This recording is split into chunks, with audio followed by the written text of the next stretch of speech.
As a young African-American boy growing up in the South, Martin Luther King Jr. witnessed and experienced discrimination. Martin knew that it was unfair and it made him sad. As a young boy, he could not have known that he would grow up to become one of the most famous and respected civil rights activists and leaders in American history.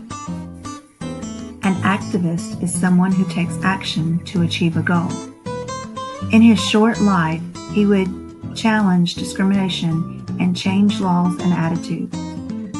What does it mean to challenge something? He would bring people of all races together, and this nation would become a better place because of him. Martin was born in 1929 in Atlanta, Georgia. Martin had an older sister, Willie Christine, and a younger brother, Alfred Daniel. He lived in a loving home with his parents, his brother, sister, and grandparents. Martin's father, Martin Luther King Sr., was a pastor of Ebenezer Baptist Church in Atlanta. Martin was a member of his father's church. Just like Rosa Parks, Jackie Robinson, and Mary Bethune, Martin was born during a time when African American people in the United States did not have equal rights. Segregation kept people apart and prevented African Americans from being full and equal members of the society. What is segregation again? Martin was a very bright boy. He began attending school when he was 5 years old. After elementary school, Martin attended Booker T. Washington High School in Atlanta. Because he was such a good student, Martin skipped 2 grades. At just 15 years of age, Martin became a student at Morehouse College. Students usually start college at age 17 or 18, so Martin was very young to be a college student. At first, Martin considered becoming a doctor or a lawyer, but he later changed his mind and decided to become a minister, like his father and grandfather before him. A minister is someone who works for a church and performs religious functions and duties. After graduating from Morehouse, Martin attended Crozer Theological Seminary. There, his studies prepared him for his work as a minister. Martin completed his education at Boston University. He received his doctorate when he was just 25 years old. A doctorate is the highest academic honor or degree awarded to a student. When someone receives a doctorate, they are called doctor. Martin was known as Dr. King. Martin not only gained a doctorate in Boston, he had also gained a wife, a beautiful young lady named Coretta Scott. Coretta had been studying music at the New England Conservatory in Boston. Upon Martin receiving his doctorate, he and Coretta moved to Montgomery, Alabama, where he became a minister of the Dexter Avenue Baptist Church. Martin was now ready to begin his career he had prepared for. As a young teenager riding city buses in the South, Martin had experienced the same discrimination that Rosa Parks had experienced. What was the discrimination Rosa, Martin, and others experienced on buses? Do you remember? African Americans had to sit at the back of the bus, and if the bus was full, the driver would ask a person of color to stand up so the white person could sit down. Martin thought it was humiliating.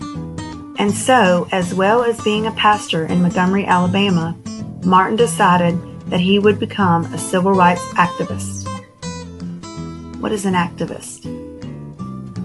When Rosa Parks challenged the racial discrimination in the Montgomery City bus system and a bus boycott began, Martin was asked to be the leader of this movement. What is a boycott?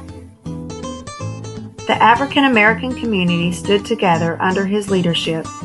They refused to ride the buses until they were able to choose a seat freely.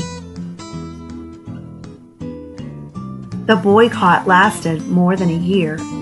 People walked, rode bicycles, and rode in carpools to get to work. Martin led the boycott. Martin and his fellow activists were threatened and intimidated, but they did not back down. Finally, the United States Supreme Court, the most powerful court in the country, ruled that bus segregation was illegal and had to stop. At that moment, Martin became one of the most important people in the American Civil Rights Movement. In fact, Martin became its leader. How do you think the African American people felt when the bus segregation was finally declared to be against the law? Martin was prepared to be the leader of the Civil Rights Movement, even though he knew he was putting himself and his family in danger. There were many people who did not like the changes he and his fellow activists wanted. For his part, despite the dangers, he insisted that those involved in the Civil Rights Movement remain peaceful and never use force. What is the word you learned in the first read aloud in this domain that refers to this type of peaceful response to unfair treatment? Nonviolence, that's right. Martin believed that an organized nonviolent movement that protested against inequality with thoughtful words, not fists and guns, would succeed. He greatly admired those who used nonviolence to protest. Martin and 60 other ministers and activists founded the Southern Christian Leadership Conference. This was an excellent way to organize members of African American churches throughout the country. They all worked together to try to bring about social changes that would improve the lives of all Americans. They also set out to register African Americans in the South to vote so that they could use the power of their vote to bring about change. What other activists did you learn about who also worked to get people to vote? Susan B. Anthony and Mary Bethune. Good job. In his first speech to the group, Martin said, "We have no alternative but to protest. For many years, we have shown an amazing patience. We have sometimes given our white brothers the feeling that we liked the way we were being treated. But we come here tonight to be saved from that patience that makes us patient with anything less than freedom and justice." And so it began. African Americans living in southern states where segregation was legal began to protest. Young African American students began to hold sit-ins at lunch counters that would not serve them. Sit-ins were nonviolent protests that involved people sitting down in a specific locations. Many people of different races supported the civil rights movement. People rode buses from state to state and protested in places that practiced segregation. Over and over again, they sat in at lunch counters, waiting rooms, and college campuses. Many people were arrested for taking part in these peaceful protests. Martin and his family moved to Atlanta, where he worked with his father at Ebenezer Baptist Church. Both Martin's father and his grandfather were ministers who had, during their lifetime, worked for equal rights for African Americans. The civil rights movement kept going.